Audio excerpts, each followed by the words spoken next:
అసలు మల్లేశం ఉన్నాడు అని ప్రపంచానికి తెలిసింది. ఓకే, మల్లేశం ఉన్నాడని ఫస్ట్ ఎవరికి తెలిసింది? ఆయన స్టోరీ చాలా ఇన్స్పైరింగ్. యాక్చువల్గా బాగా క్రియేటివ్గా ఇన్నోవేటివ్గా ఉన్న రైతులకి అవార్డ్స్ ఇస్తున్నారు. ఉత్తరప్రదేశ్ ఫలానా మహారాష్ట్ర రైతు ఇది కనిపెట్టాడు, ఇది ఇచ్చారు. మీ తెలుగు రాష్ట్రాల నుంచి ఒక్కడు లేడు. అది ట్రిగ్గర్ అయింది. సో రిటైర్ అయిన వెంటనే ఏమన్నా కనిపెట్టారా మన తెలుగు రాష్ట్రాల్లో? ఆయన అలా కాలినడకన ఇల్లు నెతికి పట్టుకున్న వాళ్ళు ఒకడు Mallesham. So he's definitely a man to watch out for అనమాట.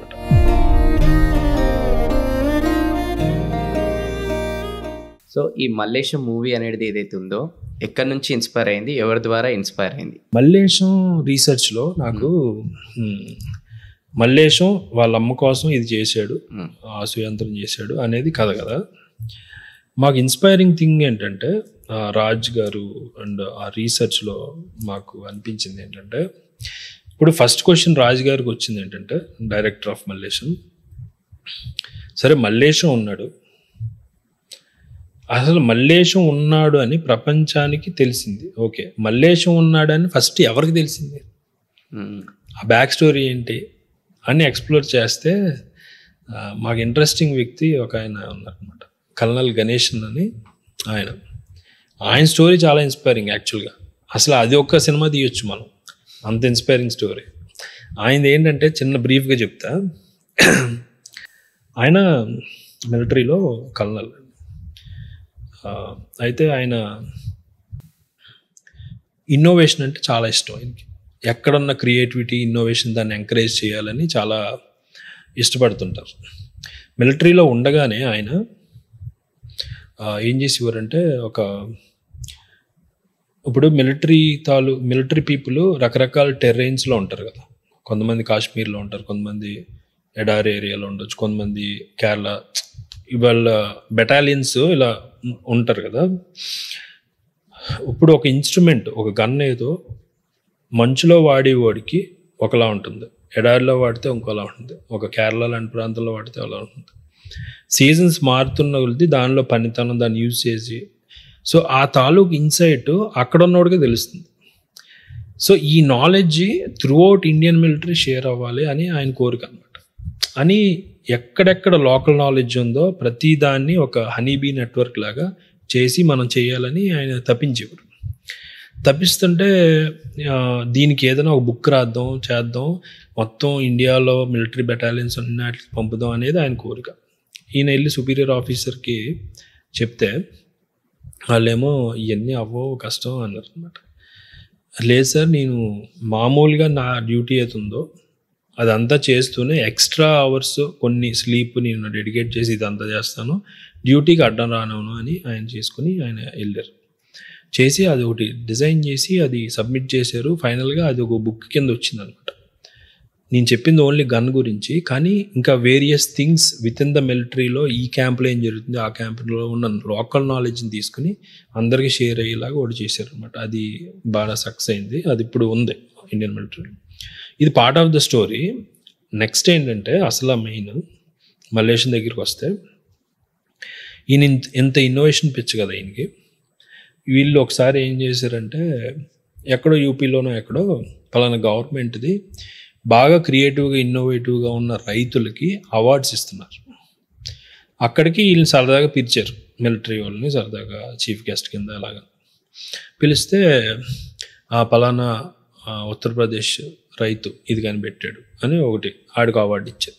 పలానా మహారాష్ట్ర రైతు ఇది కనిపెట్టాడు, ఇది ఇచ్చారు అన్నప్పుడు ఈయన పక్కన ఉన్న ఈయన ఫ్రెండ్ కల్నల్ గణేష్ వాళ్ళ ఫ్రెండ్, ఆయనతో ఏమన్నారంటే, నువ్వు మాట్లాడితే ఇన్నోవేషను ఇది అంటావు, ఇంతమందికి అవార్డులు వచ్చినాయి, మీ తెలుగు రాష్ట్రాల నుంచి ఒక్కడు లేడు అన్నాడు.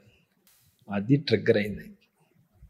ఎందుకు లేరు, ఏమైంది అని చెప్పేసి ఆయన అప్పుడు ఆ మూమెంట్లో డిసైడ్ చేసుకున్నారు.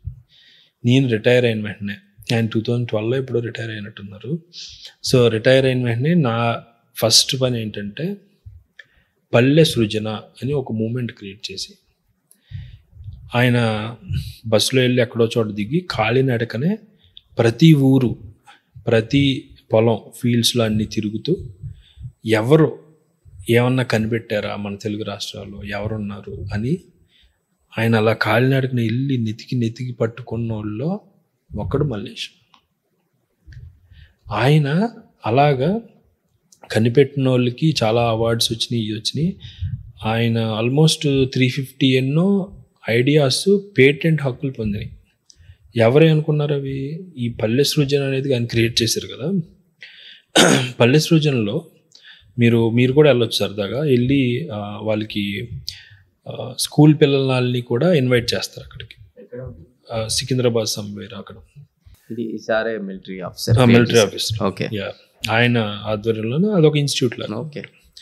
సో పల్లెలో ఉన్న సృజన, ఆ క్రియేటివిటీని బయటకు తీసుకురావడం. సూపర్ అసలు. సో అక్కడ మనం ఏదో స్టార్ట్అప్స్ అంటున్నాం కానీ అవునవును. సో ఆయన ఏం చేస్తారంటే, ఈ మల్లేశం లాంటి ఇలా చాలా మంది క్రియేట్ చేశారు. అందులో మల్లేశం ఒక స్టోరీ మనకు తెలిసింది. సో ఈయన ఏం చేస్తారంటే, స్కూల్ పిల్లలందరినీ అక్కడ తీసుకొచ్చి రైతులు కానీ వీళ్ళు కానీ ఫేస్ చేసిన ఒక ప్రాబ్లమ్ని వాళ్ళ ముందు పెడితే పిల్లలు సొల్యూషన్స్ ఇస్తారు. ఏది 4th క్లాస్ 5th క్లాస్ వాళ్ళు ఇస్తారనమాట. అలా పిల్లలు ఇచ్చిన సొల్యూషన్సే పేటెంట్ హక్కులు పొందినయే 300 ఎన్నో ఉంటాయి. సో ఆయన అది డిసైడ్ అయ్యారనమాట. అండ్ మల్లేశం కూడా థ్యాంక్స్ చెప్పాలి. మల్లేశం ఏం చేశారంటే, ఆయనకి ఏది వచ్చినా, ఏ అవార్డు వచ్చినా, అందులో ఎంత మనీ వచ్చినా, సినిమా ద్వారా ఎంత మనీ వచ్చినా ప్రతిదీ 10% పల్లె సృజనకి ఇచ్చేస్తారనమాట ఆయన మల్లేశం. సో ఇంకోటి కల్నల్ గణేషన్ గారు చేసేది, ఆయన ఇంటరాక్షన్లో నాకు బాగా నచ్చింది. కాలేజెస్కి వెళ్తారండి ఆయన. వెళ్ళి స్పీచ్లు ఇస్తారు వాళ్ళకి, పిల్లలకి. ఏమనంటే అదే పిల్లలంటే యంగ్స్టర్స్కి.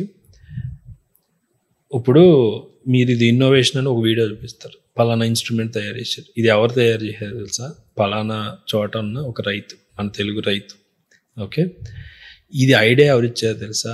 ఒక 5th క్లాస్ స్టూడెంట్, ఈ బుడ్డోడు ఇచ్చాడు అని చూపిస్తారు. అంటే మనం సోషల్ మీడియాలో ఇరుక్కుపోయి, లేదంటే ఆ ఉన్న ఏజ్లో కాలేజ్ టైంలో ఎఫ్ఐఆర్స్ అనో ఇయ్యనో ఈ గోల్లో పడిపోయి అసలు మనం ఏం కోల్పోతున్నాం, మనం ఎన్ని సాధించవచ్చు.